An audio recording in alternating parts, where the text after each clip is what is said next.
So in just a couple of days, Starbucks workers, about 8,000 stores are going to be closing, and they are going to be undergoing diversity training. This, of course, after two black men were arrested in a Pennsylvania store. This was after a white manager called police on them while they were just waiting for a friend. The video, you're seeing it here, went viral. The manager accused them of trespassing because they hadn't purchased anything. The incident spurred a nationwide discussion and a company-wide initiative to fight unconscious bias.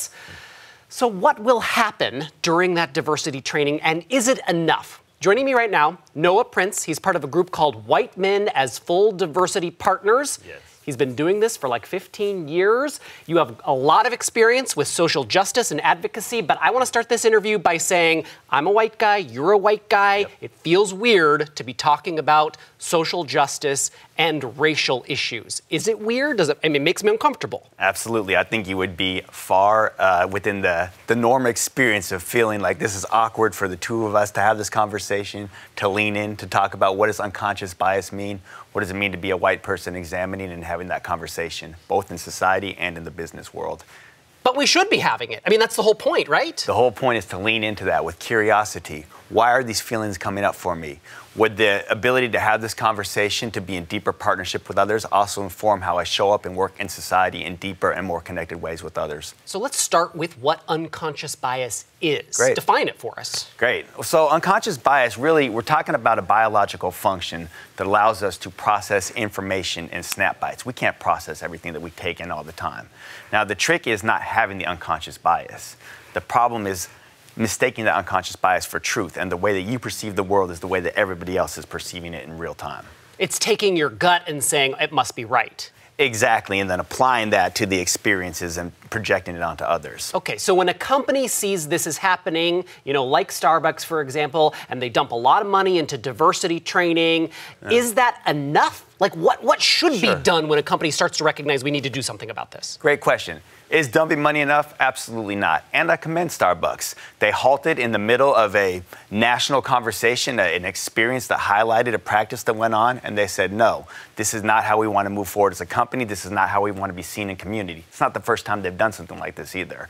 However, here's the trick for me. A lot of companies put a lot of energy, resources into attracting and retaining talent. Or that's, in this case, unconscious bias that allows us to continue business with the community. We need to spend equal time and resource on developing a culture in our company, having these type of conversations so that when folks are inside, whether customers or employees, they feel included, promoted within that system, and bringing their best gifts forward. Which I feel like has to start at the beginning of training. And ongoing training, right? Exactly. It's an ongoing training, but then it's also a conversation piece. How do I see diversity, inclusion, and equity as part of how I do customer service, as part of how I lead a business, as part of how I communicate with others on a daily basis? What do you think, someone watching at home who's considering all of these things, maybe they're not a Starbucks employee, what do they need to ask themselves? What kinds of things do they need to be thinking about in their own lives and in their family? Absolutely. Well, I don't think that racial bias, racial inequities begin and end with Starbucks.